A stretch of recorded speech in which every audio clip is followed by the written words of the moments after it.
all my books, I always kind of, I write standalone books with the exception of the Edge of Extinction series. My publisher wants standalone books with a series potential to it. So I write a standalone book that can stand on its own 2 feet and be its own complete book. But if you'll notice, there's always a few kind of strings that are left untied in my books at the very end. You're kind of like, well, that never really got answered, or there kind of leads up to, it sets up for, oh, there could totally be a book 2. With the hope that if your book goes nuts and goes bananas, you can come back and write that book 2. But you haven't closed all the doors. Do you ever write part of them or more of it just for you, even if the publisher's not interested? I did start another Edge of Extinction book. This was before Edge of Extinction got picked up to be published. I started writing a book 2 just because I wanted to see where it would go. Now, because Edge of Extinction changed so much and became 2 books, that became like, it wouldn't even connect to the book anymore. You know what I mean? Because books change so much. Float is one that I would really love to come back and write a book 2. And I've debated with how many people have contacted me and wanted an Edge of Extinction book 3.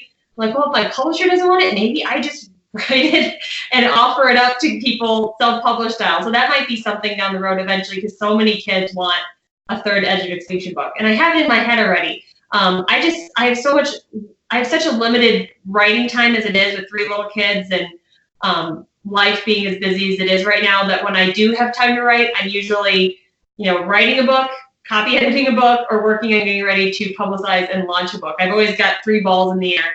So writing something just for kicks, I unfortunately don't have time to do that right now. I look forward to a time in my life when I do, but I think all my kids will have to be in college by that time. Yeah, once they're in college, they'll never come around and bother you or need anything again, right? No, hopefully not. We'll be far away. It's a lifelong commitment, madam. They're always going to be needing you. And it's funny because I was rereading this one this week, last week, getting ready for our chat tonight, and I was like, well, this was 2 Lauras ago, because I've read a couple of books since then. I don't know if we're allowed to talk about them. No, I kind of had to rearrange my brain to gear up for the launch of Hoax for Hire, with this interview, and then I'm doing a big event at the library tomorrow, because it has been so long. I've written a whole other book and copy edited a whole other book since then. I'm actually working and writing my 6th book right now. So this one's like 2 steps behind. You kind of have to remind yourself, like, okay, what do I need to do to really pump this book up? Is it easier to get excited about it since you've had some time away from it and it's like an old friend at this point? Yes and no. I'm always super excited about a book as I'm writing it, because it just feels like, oh, this is the really great thing. Like, this is my, my hit. This is my bestseller, my whatever. So when I'm writing it, it always feels like my favorite thing in the whole world. And now, because I've had 2 more new favorite things in the whole world since then, it's hard to kind of get geared up again. But yeah, it's really exciting, especially as you start seeing reviews come in.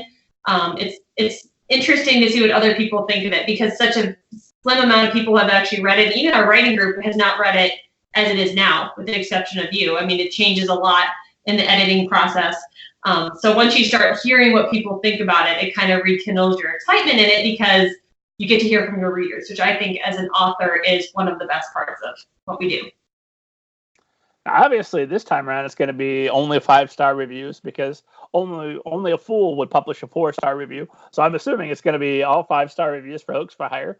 But on earlier books, which were also all wonderful, but where there was that one misguided individual, who lived in a Unabomber type shack that dared to write a slightly negative review, does that period of time take some of the sting out of that a little bit, or no? Not really. And Hoax for Hire has got great reviews so far, but I did have one line in a review that was kind of a knife to my chest, because sometimes I feel like your reviewers have a bone to pick, and it's not necessarily with your book. They're just picking it with the world in general, and they're using your book as a platform for it. And they're not judging the story. They're judging whatever. No, I purposely don't read most of my reviews. Like, I don't go on Amazon and check out all my reviews, the good, bad, and the ugly, because it just sends me down a dark path I don't like. Either it pumps you up, makes you feel great, or it makes you feel terrible, and you want to convince that person that you're a nice person and they shouldn't be mean like that, So I try really hard not to read reviews. with the exception of like the big ones that you get from, all the big reviewer places. So other than those, I really try hard not to read reviews because they do stick with me. I'm a words person. Shocker. But words have the big impact more so than say, actions or quality time or things like that. I'm a words person. So I try to not get them in my head because they just keep going over and over and over again. And honestly, it's kind of a paradox that it's the positive reviews. You go, yeah, okay, fine. But those negative reviews kind of stick with you. At least they do for me. Like, I could read 5 positive reviews, like, well, you're delusional. I think I was great. But that one bad one. Yeah. Even if it's a mostly good review and they just have one line where they didn't like something, I don't know. But also, as a teacher, I learned very early that you can't make everybody happy. I used to teach, 6 classes, 30 kids to a class, and I would do these surveys that would go home for their parents to kind of give me some feedback on how the reading program was going, and I would get back anywhere from like, you're making my kid read too much to you're not making my kid read enough. You can't make everybody happy. You just can't. There's no way you're ever going to write a book that every single person in the world is going to say, this is awesome. Even Harry Potter has so many people who have torn it apart for this, that, or the other thing. You just can't write the perfect book, nor do I think you should. You should write, your own truth and where your own beliefs are coming from and let the chips fall where they may. Well, see, I thought that, but then I wrote Banneker Bones and the Giant Robot Beans, and everyone in the world loves it. It's crazy. It's on Disney Drive. I was going to say those positive reviews, not that I spend much time reading my own reviews. Goodness, no. I've gotten much better about it. But back when I was a little bit weaker and just getting my shell on, those positive reviews would do more to mess me up than the negative reviews because, somebody says how great you are and, oh, this is literature. And then you got your pages to write for the day. Like, whew, don't forget, you're somebody great. Here comes some literature.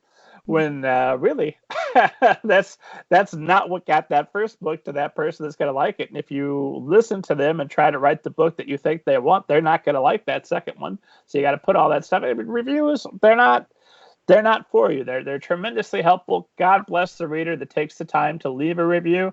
But they're not for us, the author. That's the reader's interpretation. That's their experience that they're sharing. And it really doesn't have anything to do with us. Other people's opinions are none of your business. They just aren't. They're none of your business of whether they like you or hate you. You have to keep do the best you can, basically. Leave it all in the court. I was a basketball player as a teenager. So you leave it all in the court. You do your best game you can do. And then you just stand back and hope for the best. That's I do. And write the next book, right? Yeah. Be okay with writing really crummy next draft because you can make it better.